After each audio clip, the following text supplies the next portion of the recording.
Donna Edwards is a House Democrat representing Maryland's 4th District. She supported the $700 billion rescue of the financial industry after a personal phone call from President Obama. But she's been also very critical of the president's planning in Afghanistan and co-sponsored a failed House proposal to withdraw troops. Donna Edwards joins us now. Welcome, Congresswoman Edwards. Thank you. It's good to be with you. You're disappointed with the president in some respects. What happened? Where did he go wrong? Well, I think it's a good thing that the Democratic Party is a big tent party, and so I supported the TARP legislation that bailed out the financial industry because I thought that we were on the brink of having seniors and others be able to show up to their ATMs and not be able to withdraw their cash.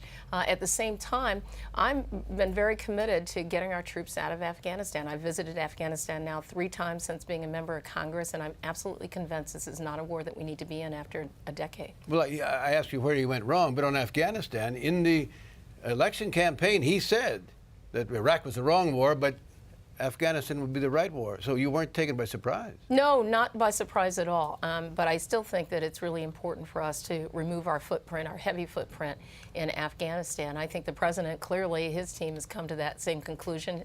They've announced a withdrawal plan over next year. Look, the reality is the president is our president. He's my president. I'm going to work for and fight for his re-election. And I think we could have any number of disagreements within our party about what we do on this issue or that issue. But the reality is this is the best thing for the United States, and I'm ready to go forward. Well, you know, Afghanistan is just sort of emblematic in some ways. I mean, I'm not for a second, of course, denigrating the lives of the people that have been lost there, but the money that's been spent there is enormous, and the money on something like the bank bailouts and the car bailouts and all of that, and I'm wondering if you're feeling like everybody else is getting the money instead of seniors, boomers, other middle-class Americans. Well, I think there's a lot of pause by most Americans to think about these things, but let's take it one at a time, because with the TARP bailout, we really had to do that, and actually that came under President Bush's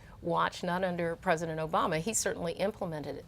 The car bailout, the best thing that we've ever done for our American auto industry to really reinvigorate it, recreate jobs in that really important threshold industry, and of course the stimulus package. I actually thought that we should have done a bigger stimulus package. I actually think that would have served us really well in terms of rebuilding our infrastructure. But the fact is that we've done these things and have had to respond in an environment that's been incredibly difficult. When the president took office, losing 740,000 jobs just that month of January when he was sworn in. This is not easy stuff.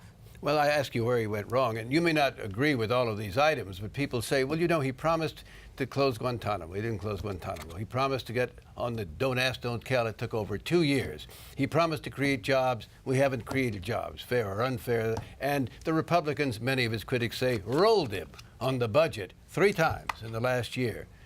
Does any of that suggest that he hasn't been the leader that you or others thought he might be? Well, what I've seen, though, is I've also seen a president, particularly over these last several weeks, that's gone out to the American public and made the argument that I think that we should have been making all along about our values standing up for seniors to protect Medicare, Medicaid, and Social Security, our social safety net, about making sure that we can create jobs for the next generation. And I think the president has been on those things. Would I have liked to have seen the president out there earlier? You bet. But thank goodness he's right there now, because I think it's exactly the argument that the American people have been waiting to hear, and they can see now the difference, night and day, between the direction that the president and Democrats want to take us and the direction that the Republicans want to take us. But his favorability ratings are terrible, and I'm wondering, you know, if you think this is really working for him.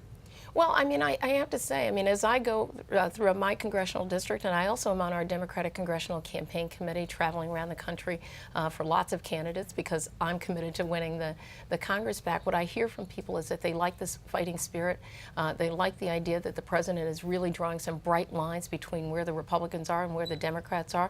And I think we need more of those bright lines over the course of this next year. And I think the case will be made to the American people. And really, you stack it up against any of those guys on the other side, and I say the president, he's not going to win this hands down, but he's going to win this election. But we just heard those voters that they hate the partisanship, and to the degree that the president is participating in that, doesn't that hurt him rather than help him, particularly with the senior and boomer voters? Well, I think when you look at something like the American Jobs Act that the president has proposed, and you say, well, what's wrong with rebuilding our infrastructure? What's wrong with making sure that people who are unemployed are going to be able to get job training?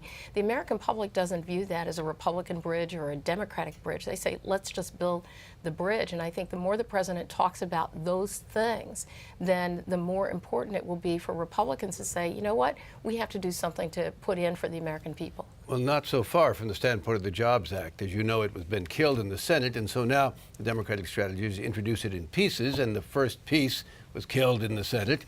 Do you have any hope that any of it will really get through? Well, I have to tell you, I think for the millions of Americans who are unemployed and for people who could actually be contributing to Social Security and to Medicare right now, getting people back to work is about the most important thing that we can do. And what's the easiest way to do that? Rebuild our infrastructure, build those roads and bridges. And when the water mains start breaking over the winter, people are going to wonder why Democrats and Republicans couldn't agree to put them back to work.